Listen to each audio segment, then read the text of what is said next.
quê? Tô gravando um vídeo. O que tá fazendo esse barulho? Ei, gente, tudo bem? Meu nome é Quero Belém e este é o Efeso. No vídeo de hoje eu vou falar um pouco sobre a formação da Terra e de como que a Terra é constituída, principalmente de suas camadas. Vamos pensar inicialmente a formação da Terra pelo Big Bang. A gente tem aquele pequeno ponto de densidade que é inconcebível, tem muita densidade ali, e de repente ele se expande. Dentro disso, a gente vai ter a formação de várias partes do nosso universo. Só que eu vou pular essa parte bem rapidamente para a gente já ir para a formação da Terra. Então, a Terra é de um grupo de planetas chamados planetas interiores, que são aqueles planetas que estão mais próximos do Sol, são relativamente menores em comparação aos outros planetas do Sistema Solar e tem uma constituição muito rochosa, principalmente em metais e outros minerais.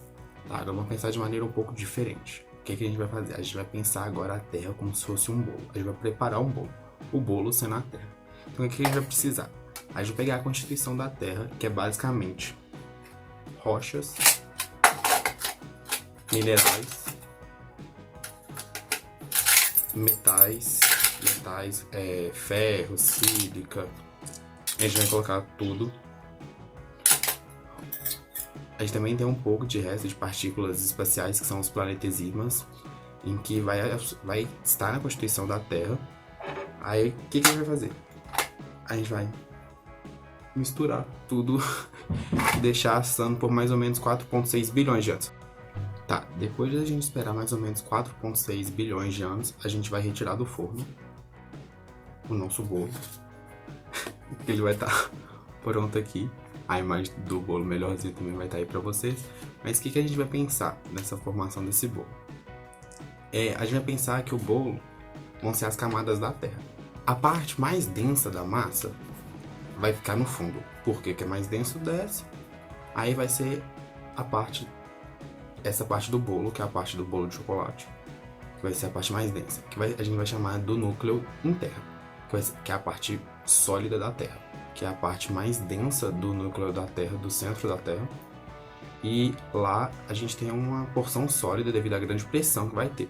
A parte do recheio a gente chama de núcleo externo, que é uma parte líquida dentro do interior da Terra, em que essa parte ainda está próxima ao núcleo. A parte mais rosa, pode ser um bolo de morango, não sei o que vai ser, que eu vou chamar de manto, que é essa camada acima do núcleo. E a cobertura, essa partezinha preta, é a crosta terrestre. Tá, mas o que significa isso? Então vamos lá. O núcleo da Terra também é chamado de nível. Por que eles dão esse nome também? Porque dentro do núcleo a gente tem uma grande concentração de níquel e de ferro, que são dois elementos constituidores principalmente do núcleo da Terra. O núcleo vai ser, como eu já disse, dividido em interno, a parte sólida, e externo, a parte líquida. Tá. Depois a gente vai para a parte de cima, que também é o nome dado para o manto, que é cima, porque tem muita quantidade de sílica e magnésio. Tá. O que tem nesse manto? O manto é uma parte mais líquida, onde vai estar principalmente o magma ali envolvido, e vai ser aquele meio termo entre a parte mais pesada que não conseguiu afundar para o núcleo e a parte mais leve que não conseguiu subir para a crosta. Então vai ser um meio termo em relações de densidade de materiais. E vai ser no manto que vai acontecer as convecções, que são os movimentos que vão propiciar a tectônica de placas, que é assunto de um outro vídeo que eu vou lançar depois. Quando tiver lançado, eu já vou colocar aqui na descrição. Mas é no manto que vai acontecer toda a tectônica de placas. Então o manto tem esse papel muito importante. E acima do manto, a gente vai ter a crosta. Apesar de ser a parte mais visível e mais estudada, a crosta é apenas 1% da constituição da Terra, porque ela é muito fina. Se a gente for olhar em comparações em questões de quilômetros, a crosta varia de 40 a 80 quilômetros de profundidade. O manto vai desses 40 quilômetros, desses 40 a 80 quilômetros, até mais ou menos 2.890 quilômetros. E depois disso a gente vai ter o núcleo que vai até mais ou menos 6.300 quilômetros. Vamos fazer um resumo para pensar de maneira geral. Quanto mais profundo, mais densa a constituição da Terra. Então o núcleo é a parte mais densa e a crosta é a parte menos densa.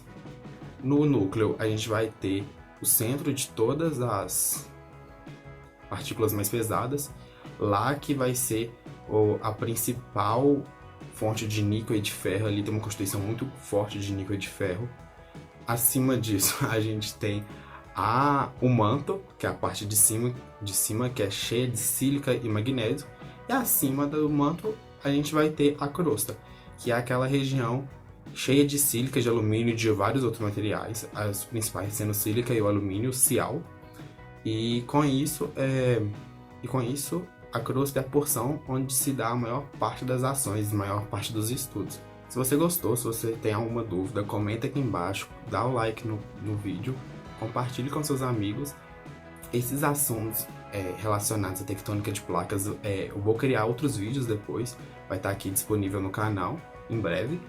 E é isso, qualquer outro assunto que você tiver, qualquer outra dúvida, só comentar aqui embaixo que eu vou responder. E é isso. Espero que vocês tenham entendido e gostado. Se vocês não tiverem entendido, também pode comentar aqui que eu vou tentar explicar de uma outra maneira. Mas eu pensei dessa forma para facilitar o entendimento, para ser uma coisa mais descontraída. E é isso.